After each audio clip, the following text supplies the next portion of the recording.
Hello बच्चों, तो क्या हाल चाल है। मैं अमित राठौर आपका स्वागत करता हूं फार्मेसी विद अस पर। जी हाँ, आप सभी से क्षमा मांगता हूं पहले, ठीक है, क्योंकि एक एक महीने में लेक्चर डल रहा है तो उसके लिए खेद है। बिजी था मैं बहुत, हम लोग बिजी थे। तो चलिए बच्चों, आपसे मैं पूरी कोशिश करूँगा कि आपको रेगुलरिटी के साथ में लेक्चर दे पाऊँ। तो हमारा लास्ट टाइम जो चैप्टर चल रहा था वो चैप्टर नंबर 3 बी फार्म का चल रहा था, फर्स्ट सेम का। और अभी पता नहीं है केटीयू कितना टाइम ले एग्ज़ाम में, तो हम कोशिश करते हैं आपको कि जितना भी पढ़ा पाए, जितना भी करा पाए, ठीक है। अभी जो टॉपिक चल रहा था वो चल रहा था इलेक्ट्रोलाइट रिप्लेसमेंट थेरेपी, और उसमें जो हम बात करने वाले हैं वो कैल्शियम के एस्से की बात करने वाले हैं। ये कैल्शियम का एस्से आपका फार्मास्यूटिकल एनालिसिस में भी है, और ये टॉपिक आई थिंक आपका फार्मास्यूटिकल इनऑर्गेनिक केमिस्ट्री में भी है। तो चलिए अब बात करते हैं। मैं कोशिश करूंगा आपको आसान भाषा में समझाने की, आप अंत तक बने रहें।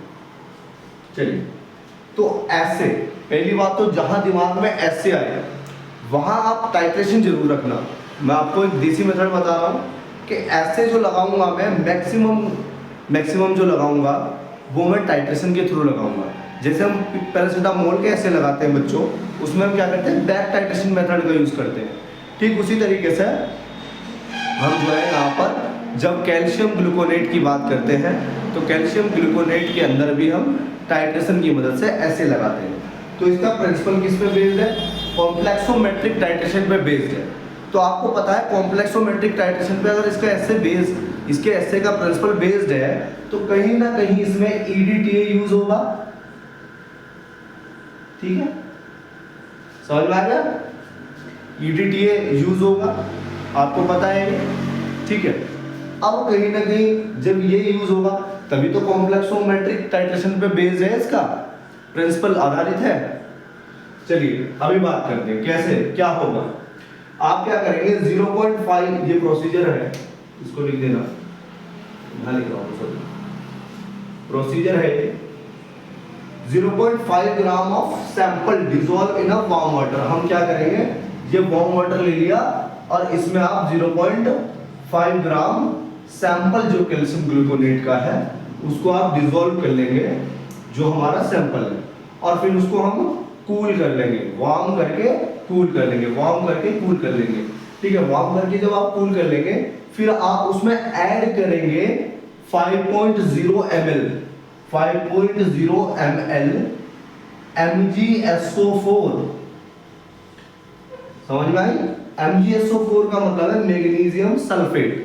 मैग्नीशियम सल्फेट जब मैं इसमें ऐड करूंगा तो सर कंसंट्रेशन क्या होगी, कंसंट्रेशन होगी 0.5 m।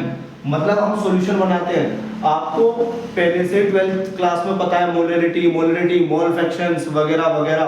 ये कंसंट्रेशंस जब हम बनाते हैं, जब मोलर सॉल्यूशन बनाते हैं या मोल सॉल्यूशन बनाते हैं, वो आपको सबको पता है। तो हमने एक सॉल्यूशन बनाया 0.5 m कंसंट्रेशन का MgSO4 का, और उस सॉल्यूशन में से हमने 5.0 ml ले लिया। अब बच्चे बड़े कंफ्यूज होते हैं, आप ध्यान धरिए, मैं क्या कह रहा हूँ, 0.5 m का आपने सॉल्यूशन बनाया MgSO4 का, और वहां से आपने 5.0 ml MgSO4 लिया।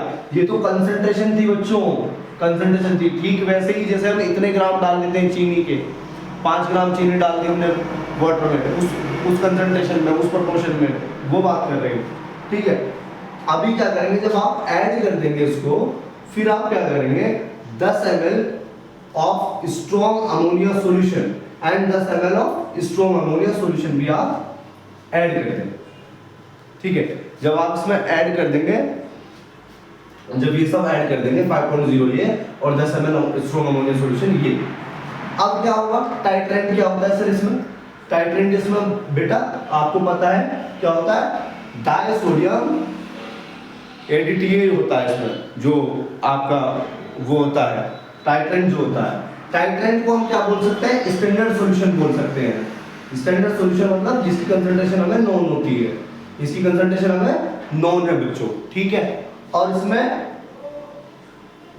जो है आपको पता ही है टाइट्रेट क्या होगा, सीधी सी बात है। अगर टाइट्रेट ये होगा तो टाइट्रेट क्या होगा बच्चों, कहीं ना कहीं टाइट्रेट क्या होगा हमारा, कैल्शियम ग्लूकोनेट। क्या होगा, कैल्शियम ग्लूकोनेट होगा। Will you getting my point? ठीक है, अभी बात करते हैं इंडिकेटर की। तो इंडिकेटर इसमें जैसे कि आप जब एसिड बेस टाइट्रेशन करते हैं तो उसमें इंडिकेटर क्या होता है, फिलप्थलीन इंडिकेटर होता है।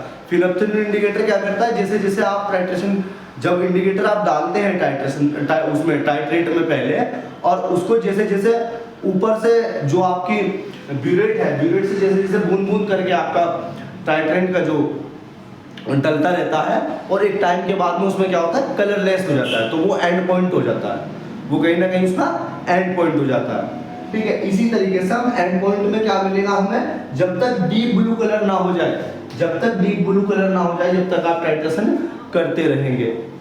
ठीक है, और आपको फिर पता ही है, फिर हम क्या लगाते हैं, ऐसे परसेंटेज निकालने के लिए हम फॉर्मूला लगा देते हैं और वो निकल के आ जाता है, ये आपको पता ही है। तो इस वे में लिखेंगे पेपर में तो आपको नंबर स्वतः ही मिल जाएंगे।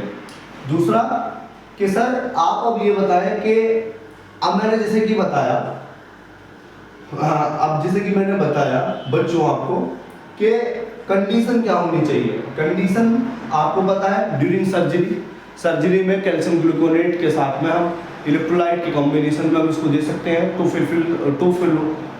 Fulfil the concentration of the fluid.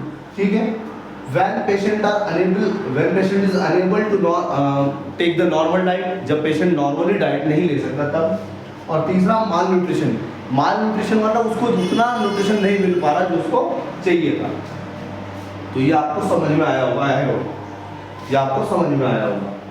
देखिए सीधी सीधी सी बात है, एक चित्र और बना के दिखा देते हैं आपको।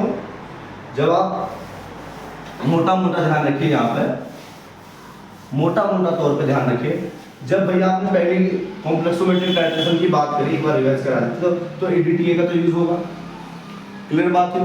अब वो तो हमें बात क्लियर हो गई, और वो सब मैंने प्रोसेस बता दिया आपको कि इतना इतना इतना इतना डाल के इतना कर लेंगे हम, वो बात समझ में आती है हमें। तो हमें टाइट्रेंट और टाइट्रेट का भी पता है।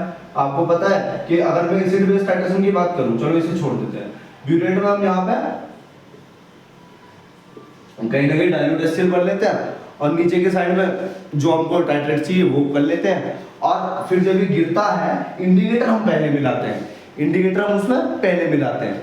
समझ में आया बात। और हम कैसे कैसे जैसे जैसे आप उसको हिलाते रहते हैं कॉनिकल फ्लास्क को, तो जब ऊपर से बूंद बूंद गिरता रहता है, मेन बात समझिए, तो जब गिरता रहता है तो वो कलरलेस हो जाता है। कलरलेस होने पर हमें पता चलता है कि इसका एंड पॉइंट मिल गया साहब। और यहाँ पर क्या होता है, इसकी कई बार क्वेश्चन अगर पूछा चला जाए आपसे, कोई ऑप्शनल में कोई क्वेश्चन पूछता है तो इसमें डीप ब्लू कलर प्रोड्यूस होगा।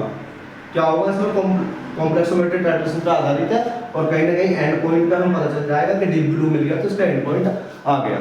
आई होप बच्चों आपको जल्दी में कैल्शियम ग्लूकोनेट कैसे समझ में आया वो आशा करता हूँ, और रोज आपके लिए वीडियो कोशिश करूँगा लेकर के आऊँ, रोज एटलीस्ट एक लेक्चर तो आपके लिए लेके आऊँ। हमारे सब्सक्राइबर बड़े कम हैं, उससे फ़र्क नहीं पड़ता है कि 45 हैं कितने हैं, शायद अगर कंटेंट अच्छा हो तो आप शेयर कीजिए। Thank you.